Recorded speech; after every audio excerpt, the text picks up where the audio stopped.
We're going to do great with a women vote. I will be great on women's health issues. I cherish women, and I will be great on women's health issues, believe me. Joining us now, one of those women Donald Trump cherishes, the author of the new book. Oh, my goodness. Plenty ladylike, Sen McCaskill, the Democratic senator from Missouri. Well, there you go. I mean, there's a perfectly good campaign slogan, I cherish women. I cherish a couple times he said the women. He may burst into song with that. We may end up with binders. You know, he reminds me of someone. He reminds me of a guy I think you might remember. Let's take a look at this guy. If it's a legitimate rape, the female body has ways to try to shut that whole thing down. That was your opponent in your last Senate election, and it turns out we discover in your book, this is one of these great inside politics stories, that you were rooting for him to get that Republican nomination so you could run against him. Rooting for him, running ads for him, spending millions of dollars for him, polling in the Republican primary. How did you run an ad for him? We polled to see what Republican voters liked most about him. And then we put that in an ad, paid for by me. I approved this message, but it said he's too conservative for Missouri because of A, B, C, and D. And first it was coming from me, which the Republican primary voters, if I think he's too conservative, as far as they're concerned, they thought he probably was perfect. And we put the things in the ad that we knew the Republican primary voters were most interested in about him. And he didn't have much money. We ended up spending more for him than he'd spent in the entire primary from my campaign, and it worked, and he won. I remember that ad now. So this would be like Hillary Clinton might be able to push up Jeb Bush's numbers by running an ad right now saying he's too conservative, paid for by Hillary Clinton. That's possible, although I'm not sure that she could pull that off. Might not work in Trump world. Might not work in Trump. So Motormouth McCaskill. That's what your name is on this show from now on. Yeah. I learned that in the book. You got that nickname in school? In school when I was young, and the title of the book came... Because talking too much? Talking too much, talking quickly, talking loudly, being opinionated, and I had a teacher tell me... It turns out there's an occupation for that. That's true. Yeah. I had a teacher tell me that if I didn't quit talking so much, boys weren't going to like me, that it wasn't ladylike. And then after the debate with Todd Aiken in 2012, he told the press that I wasn't ladylike. And that's where the title comes from. I want women to be ambitious. It's so clear in here, the prep you had for Todd Aiken. He was not the worst guy you encountered in government. I've been trying to figure out how I refer to some of the stories in this book. It's 10 p.m. I can say. There's a knee pads story in this book. Can you tell it clean enough for... Sure. Okay. I went up to the Speaker of the House. I was a brand new state legislator in my 20s, single, and I asked him for his... up on the dais of the House. I walked up to the dais and asked him if he could help me get my bill out of committee, my first bill out of committee, and he looked at me and he said, "Claire, did you bring your knee pads?" And he thought that was hysterically funny, and I tried to pretend like I thought it was funny, and obviously I didn't think it was funny. I filed it away, and it made me more determined to work around some of the obstacles I faced and try to have a sense of humor. I'm not sure I handled it right, because I didn't typically confront. Yeah, you didn't confront him on it. Yeah, right. and maybe I should have, but I was so anxious to succeed and be effective so that I could work around them and hopefully get hired by my bosses for a bigger job. And as it turned out, that worked out. You've endorsed Hillary Clinton. I have. In this race.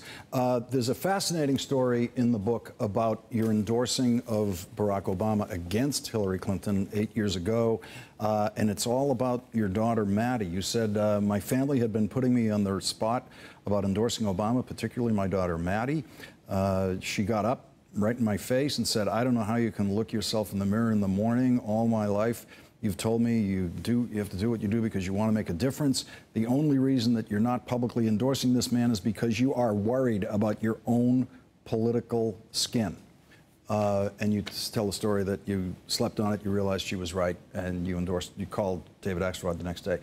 What was it that you were worried about your own political skin? And was that a worry you had about retribution from the Clintons? It was more about women as supporters. You know, there were so many women, whether it was Ellen Malcolm, who had been amazingly supportive of me and many campaigns, and her great organization that continues to this day as a powerhouse, Emily's List, women all over the country who had helped me get elected to the Senate, women in my state that I had worked with for so many years. Most of them were all in for Hillary Clinton, and I knew I would get a backlash, and I knew it would be a lasting one. So I had trepidation about that, more so than the Clintons directly. You know, I think that this idea that they're vindictive, and I think some of that is exaggerated. They have been very cordial and kind to me, and I look forward to working as hard for her as I did for Barack Obama to make sure she gets elected president. Yeah, I think the thing outsiders don't quite get about this is when you can make a political choice where you end up in opposition to someone, but if you're all going to stay in politics, that person's going to need you again someday. And when you come across and deliver later, it's all these things are forgotten. There is news on the Hillary Clinton email server front tonight. Her team is saying that they may be handing over the private email server. Hillary Clinton's going to turn over the server now. This story, it turns out, is lasting longer than I think people anticipated. The server may or may not have things on it that advance the story. What is your advice to Hillary Clinton as a candidate in dealing with this? I'd push as much to the public as quickly as possible. I do not think that there is a smoking gun here.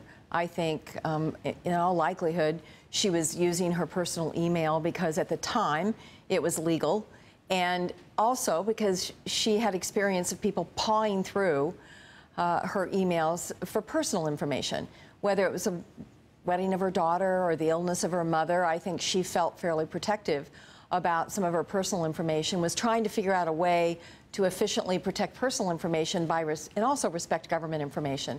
So I don't think that there's anything here that is going to be, you know, oh my gosh, she was trying to sneak secrets to the Chinese. I really don't know what the allegation is here. You know, what was her motive? You know, was she trying to undo the United States of America? Really? But it's peculiar that if they're handing over the server now, and there were calls to hand over the server months ago, we could have skipped this whole period of months and months and months about where's the server.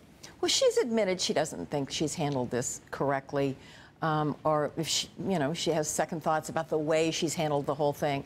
But she's coming to testify again.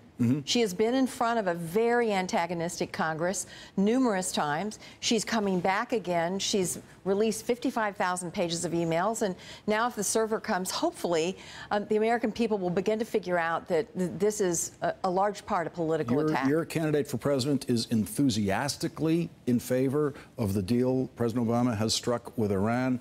Your future leader of the Senate, Chuck Schumer, the leader of your party in the Senate, everyone anticipates he will be, has now opposed the president on this deal. Where are you?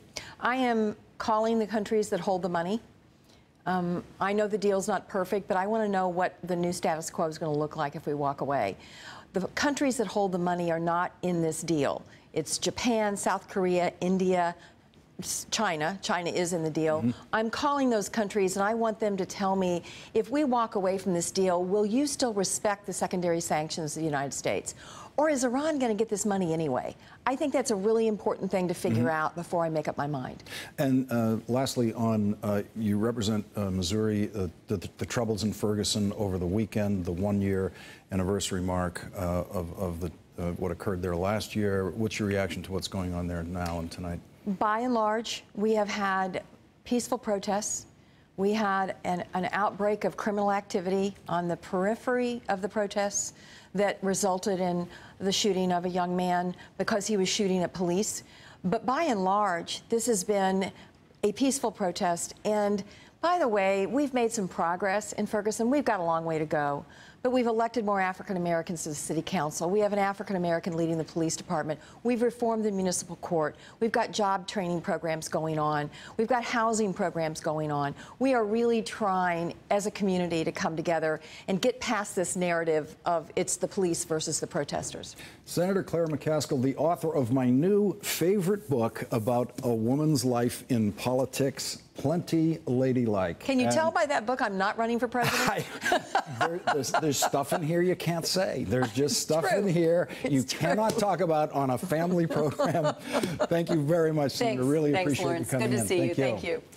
Coming up, as Republicans call Bernie Sanders a socialist, we will take a look at which Republican candidates are doing socialist things themselves.